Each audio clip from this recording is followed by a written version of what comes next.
આ ત્યાગ, બલિદાન, સમર્પણ, છોડી દેવું, એ બધું ફ્રસ્ટ્રેશન જનરેટ કરનારી પ્રવૃત્તિ છે. કેટલી બધી સ્ત્રીઓને હું જોઉં છું કે એ જમવા બેસે ને ત્યારે શાક હોય જ નહીં. સૂકો મેવો ઘરનો પુરુષ ખાય પણ પોતે ના ખાય, ને કોઈ ના નથી પાડતું. પતિની વિટામિનની ગોળીઓ એના હાથમાં આપે પણ પોતાની ના લે. કેમ? તો કે મને તો ચાલે. આ કેટલા વર્ષોથી એને શીખવવામાં આવેલા એવા પ્રકારના અર્થહીન સંસ્કાર છે કે જેમાં એને એવું શીખવવામાં આવ્યું છે કે સ્ત્રી બલિદાનની દેવી છે, ત્યાગ, સમર્પણ, છોડી દેવું, આ બધું કરે પણ માફ ના કરે. ખરેખર બલિદાન માફ કરવામાં છે. હૃદય મોટું કરવું જોઈએ. હશે, થઈ ગયું, પડી ગયું, તૂટી ગયું, કહેવાઈ ગયું, બોલાઈ ગયું, જવા દો, ચાલશે. એમાં તો તરત દૂધ નહીં પીવાનું. કેમ? તો કે આપણે તો ચાલે. અને પછી 40, 45, 55ની ઉંમરે ઘૂંટણ દુખે ત્યારે કે મેં બહુ મહેનત કરી છે જિંદગીમાં, પણ તમને કોઈએ ના નથી પાડી કેલ્શિયમ લેવાની. હું 1.5 કલાક ઊભી રહી શકું છું એક સરખી હીલ ઉપર, મને પગ નથી દુખતા. અગત્યનું એ છે કે સ્વયંને પ્રેમ કરીએ. પહેલો સંબંધ જાત સાથે છે. મારા ગ્લાસમાં શરબત હશે તો હું શરબત શેર કરીશ, ને મારા ગ્લાસમાં કાદવ હશે તો હું કાદવ જ શેર કરી શકીશ.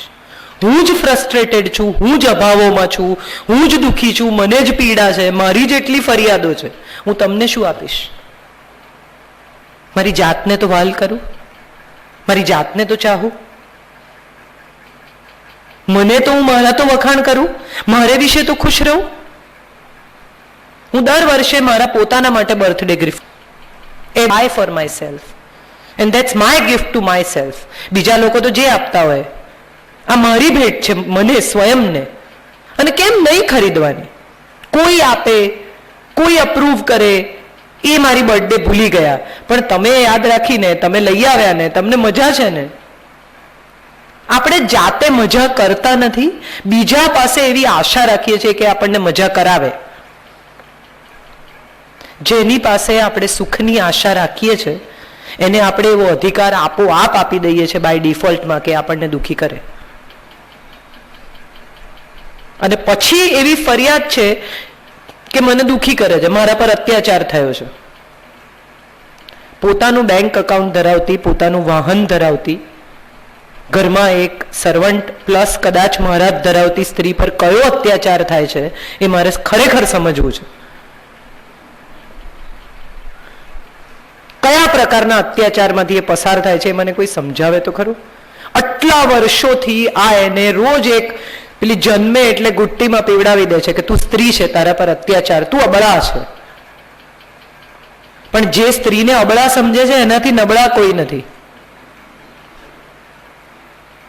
સ્વયં સિદ્ધા છે.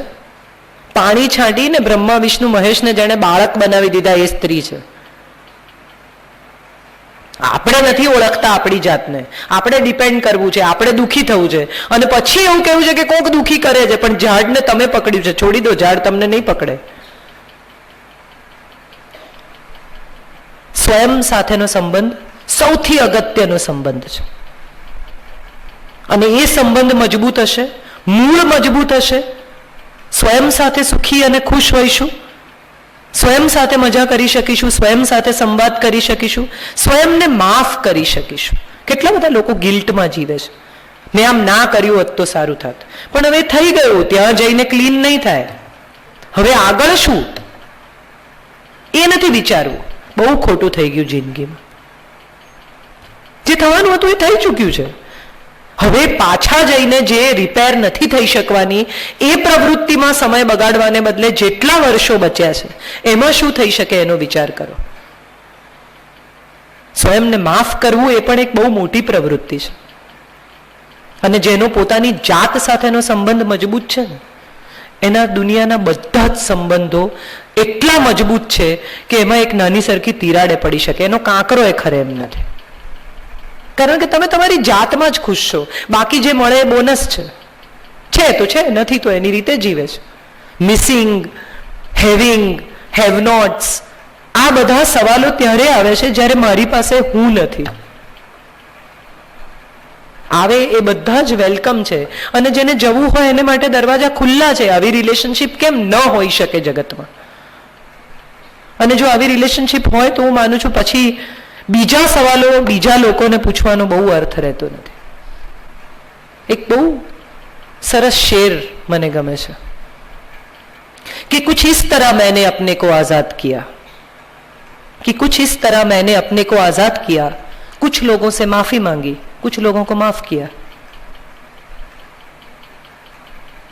આટલું પણ જો થઈ શકે તો હું માનું છું બાકી કોઈ સંબંધો વિશેના સવાલો, મારી કોલમ બંધ થઈ જશે ટૂંકમાં. જો દરેક માણસ આ સમજી જશે તો મારી કોલમ વાંચનારા નહીં હોય. Thank you so much.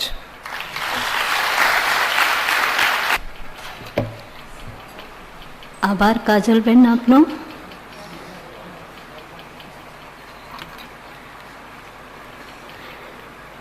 Sir, question answer session will start. From audience, you can ask any question to Kajal ma'am. Volunteers, be ready with mic. First of all, I love you, ma'am. I really, really love you. I love you all. તમે છો તો હું છું. આટલા લોકો આટલી લાગણીથી સાંભળે છે તો કહેવાની મજા છે. વિચારી જુઓ, આ ખુરશીઓ ખાલી હોય ને હું એકલી બોલતી હોઉં, કેટલી ગાંડી લાગુ. I read you regularly. મધ્યબિંદુ અને અત્યારે જે ચિત્રલેખામાં તમારી નોવેલ આવે છે ડુમ્મસ ને પહેલે પાર. હા, એ મારા ફેવરેટ છે. I have 2 questions. Please.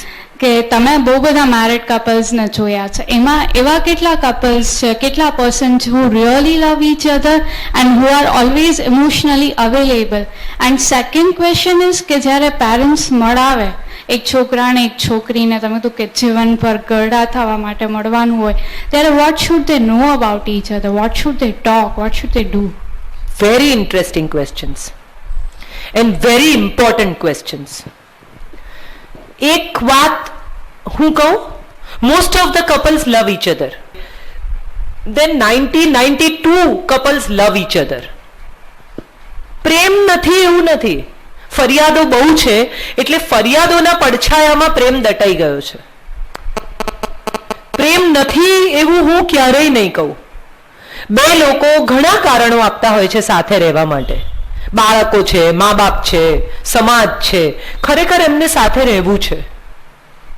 But they are trying to find out reasons to live together. A. Your second question.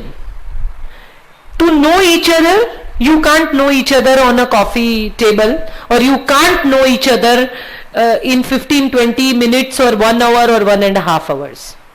Because we are all out to impress each other. We are out to buy that product at any given cost. I shouldn't be using cost, but એક વખતે છોકરો કે છોકરી ગમી ગઈ હોય તો પછી એને ગમતા જવાબો આપણી સાયકી ગોઠવવા માંડે છે. આપણી ઈચ્છા હોય કે ન હોય, ઘણીવાર કોન્શિયસલી નથી થતું આવું. I am not saying they are cheating each other, but that's what happens. So ideal situation એ છે કે દરેક આવા અરેન્જ મેરેજમાં એકબીજાને મળનારા લોકો એવું નક્કી કરે કે હું જેવી છું, જે છું, જેમ છું એવી રીતે એની સામે પ્રેઝન્ટ થઈશ, અથવા હું જેવો છું, જે છું, જેમ છું એવો જો મને પસંદ કરે તો આ લગ્ન સફળ થશે. બહુ જ સુપરફિશિયલ હોય છે આવી મીટિંગ્સ. હું તો બહુ જ વિરોધ કરું છું આવા પ્રકારના અરેન્જ મેરેજીસનો, આવા લગ્ન મેળાઓનો. 15 મિનિટમાં, 20 મિનિટમાં, 1 કલાકની અંદર લોકો નક્કી કરી લે કે હવે આખી જિંદગી જોડે જીવીશું. પ્રથમ નજરના પ્રેમ જેવું કશું ખરેખર હોતું જ નથી. તમે કોકને જોયા ને ગમી ગયા એ આકર્ષણ છે, પ્રેમ નથી. You are attracted, infatuated, dragged. I don't know what word you want to use, but these are the words. પ્રેમ તો એક એટલી અદ્ભુત ફિલિંગ છે કે તમને ખબર હોય કે તમે અડધી રાત્રે બેલ મારશો અને માણસ બારણું ખોલશે, અને માણસને ખબર હોય કે આ કોઈ દિવસ અડધી રાતે મારા ઘરનો બેલ નહીં મારે. એનું નામ પ્રેમ. વિશ્વાસ પરસ્પર ઊભો ન થઈ શકે તો એ લગ્નનો કોઈ અર્થ જ નથી. એ આકર્ષણ છે. અને શરીર પૂરતું ગુણવંત શાહનું એક બહુ સરસ વાક્ય છે કે એક માણસ 2 ભૂરી આંખોના પ્રેમમાં પડ્યો અને આખા શરીરને પરણવાની ભૂલ કરી બેઠો. આ મને લાગે છે કે ગુણવંતભાઈએ લખીને આ પતી ગયું, આનાથી આગળ હવે આ છેલ્લું વાક્ય છે લગ્ન વિશેનું. આની આગળ અમે કંઈ પણ લખીએ, this is what he has written and I think this is the ultimate truth of Indian marriages. But how to know, તો 1 કલાક નહીં તો કેટલી વાર મળવું જોઈએ, કેટલી કલાક? એનું કોઈ માપ નથી બેટા, પણ તમને સમજાવવું જોઈએ. અને એ તો તમે કહ્યું ને, દરેક સંબંધ પોતે જીવવાનો છે. આની કોઈ ફોર્મ્યુલા નથી કે અડધી ચમચી હળદર ને 1 ચમચી મીઠું ને થોડું લીંબુ નીચોવું તો ટેસ્ટી લાગશે, એવું શક્ય નથી. આની કોઈ એવી ફોર્મ્યુલા નથી કે એક આંગળ આટલું પાણી મૂકો એટલે ચોખા ચડી જાય. Thank you and I really love you. Thank you very much. Thank you. તું મારી પ્રપૌત્રી જેવડી છો એટલે હું આ સાહેબનો જવાબ આપું છું. બેને મેડમે જે કીધું એકદમ પરફેક્ટ છે. We can never know each other but we can definitely know our self. આપણે કેટલા એડજસ્ટ થઈ શકશું, સમયની સામેની વ્યક્તિને કેટલું જલ્દી આપણે બદલાવી શકશું, આ શિક્ષણ એ બુક્સમાંથી મળશે, મા બાપ પાસેથી મળશે. ને જો એ શિક્ષણ પ્રાપ્ત થશે તો સારામાં સારું પાત્ર કે નબળામાં નબળું પાત્ર તમને સુખી કરશે. થેન્ક્સ. બહુ સાચી વાત છે. અને સારું ને નબળું એવું કોઈ પાત્ર હોતું જ નથી. To go little further than that. Two people are made for each other or they are not made for each other. That's all. 2 લોકો એકબીજાની સાથે જીવવા સર્જાયા છે અને અમુક 2 લોકો એકબીજાની સાથે જીવવા નથી સર્જાયા પણ ભટકાયા છે. હવે એનું કંઈ થાય એમ નથી. જી. But I really appreciate you to write such novels જે આપણી ઓડિયન્સ બહુ એક્સેપ્ટ નથી કરતી. તમને પણ ખબર હશે, જ્યારે પણ કોઈ ગર્લ આવા થોટ્સ કે છે સમાજમાં તો મોસ્ટલી એને એક્સેપ્ટ જ નથી કરતા. So I just want to ask you કે એવું શું કામ છે, ખાલી ઇન્ડિયામાં જ એવું શું કામ છે કે કોઈ ગર્લ જ્યારે પણ કંઈ નવું રજૂ કરે તો તરત જ એનો વિરોધ થઈ જાય? First question. Second question is કે how to find a perfect life partner? There is no word like a perfect life partner. Okay, there is a word called perfect life, and which only we can create for ourselves.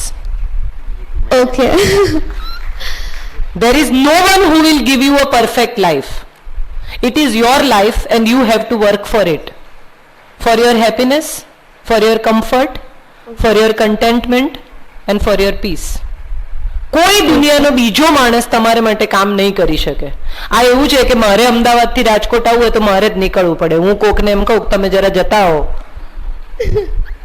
Possible નથી. Okay. અને third question કે mostly જેને પણ તમે પૂછો તો everybody, your mom, dad and everyone advice કરતા હોય કે you should get married and you should get independent, everything is fine.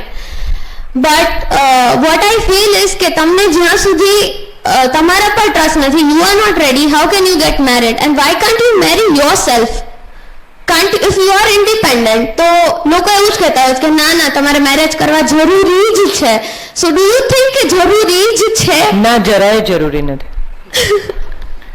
લગ્ન એ હૃદય સાથે જોડાયેલો સંબંધ છે. તમને એમ લાગે કે આ માણસ સાથે આખી જિંદગી જીવવું છે અને આ માણસ વિના નહીં જીવી શકાય તો જ લગ્ન કરવાના.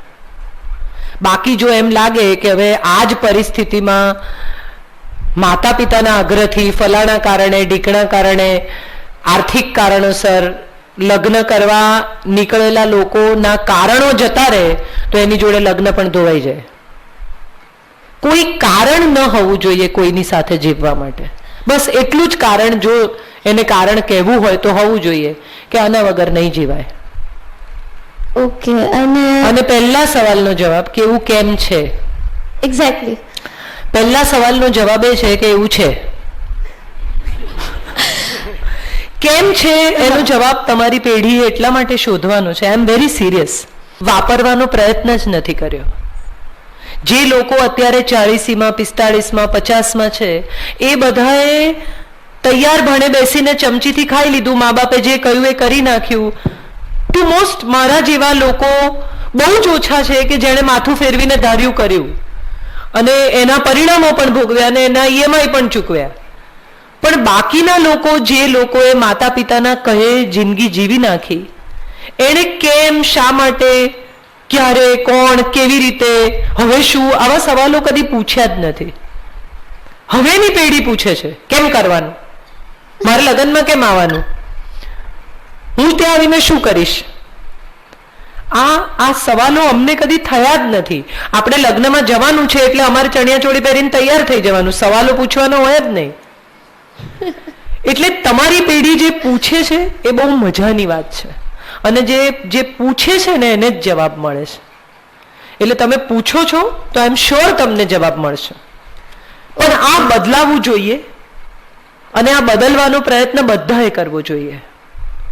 કોઈ એક સ્ત્રી જુદી વાત કરે, જેમ કે મારી જ સાથે જ્યારે મેં લખવાનું શરૂ કર્યું ત્યારે મને નથી લાગતું કે બહુ આટલા ઝડપથી આવી એપ્રિસિએશન મને મળશે એવું મારા તંત્રીઓએ પણ ધારેલું. હમણાં જ આજે જ મને કોઈ પૂછતું હતું કે કલ્યાણીમાં તમે છો એમ. બહુ બધી જગ્યાએ મને આ સવાલ પૂછવામાં આવે છે, અને ત્યારે મને હંમેશા એ સમજાય છે કે સ્ત્રી જ્યારે કશું બોલ્ડ લખે, કશું જુદું લખે, ચાતરેલા ચીલાથી અલગ જઈને લખે, ત્યારે આત્મકથાનો ટુકડો છે એવું માનવાનું કોઈ કારણ જ નથી. હું આવું જીવી છું માટે આવું લખું છું એવું શું કામ? કનૈયાલાલ મુનશી કઈ પાટણના દીવાન નહોતા કે અશ્વિની ભટ્ટ કોઈ રણમાં જઈને આવી રીતે પ્રવાસ નહોતા કર્યા એમણે કોઈ છોકરીની પાછળ, પણ એમને કોઈ આ પ્રશ્ન નથી પૂછ્યો. પ્રતિમા બેદી ટાઈમપાસ લખે તો બહુ પ્રશ્ન થાય, તસ્લીમા નસરીન આત્મકથા લખે તો બહુ પ્રશ્ન થાય. મારો એક દોસ્ત છે, મને એવું કહે છે કે તારી આત્મકથા લખીશ તો તને પાના રાખવાના અને કાઢવાના બે પૈસા મળશે. એટલે that's all right. It's new generation which is coming up and which are reading and which are looking at life differently, and I'm proud of that generation. I adore that generation which has a courage to look into your eyes and say કે અમારા નથી કરવું, અમે આ કરીશું. So I am proud of all of you, and I think you should continue being what you are. Don't change yourselves. Thank you. Yeah. જી શરદ વાળા જી 70 વર્ષ છે. જી સમુદ્રની દુનિયાની અંદર બાળકને ક્યાં સ્થાન છે આપણે ત્યાં? સોરી બાળક જી જાણે અજાણે તમે અને હું મોટા તો નથી થઈ ગયા? ક્યાં બાળક થઈને આપણે જીવી શક્યા? આ વાત આપના આજ વક્તવ્યમાં ન આવી. બીજી વાત, અપેક્ષા. સવાલ પૂછી લેશો કારણ કે we are in too little hurry to wind up. આપે કહ્યું કે અપેક્ષા રાખનારો માણસ જંગલમાં જાય, અપેક્ષા વગર જીવનારો જંગલમાં જાય. શું અપેક્ષા વગર લાગણીઓ પ્રદર્શિત થઈ શકે ખરી? આઈ થિંક તમે મારી વાત સમજ્યા નથી, આપનું ધ્યાન નહીં હોય. મેં એવું કહ્યું હતું કે અપેક્ષા વગર જીવી જ શકાય નહીં. મેડમ, આપની પ્રત્યેક વાત મેં બધા માટે લખી છે, એક મુદ્દા. એટલે મેં એમ જ કહ્યું કે અપેક્ષા વગર જીવી જ શકાય નહીં. જેને અપેક્ષા વગર જીવવું હોય એ જંગલમાં જાય. આઈ થિંક કંઈ ગેરસમજ છે. So thank you so much. ભણનારા પણ રેર મળતા હોય છે.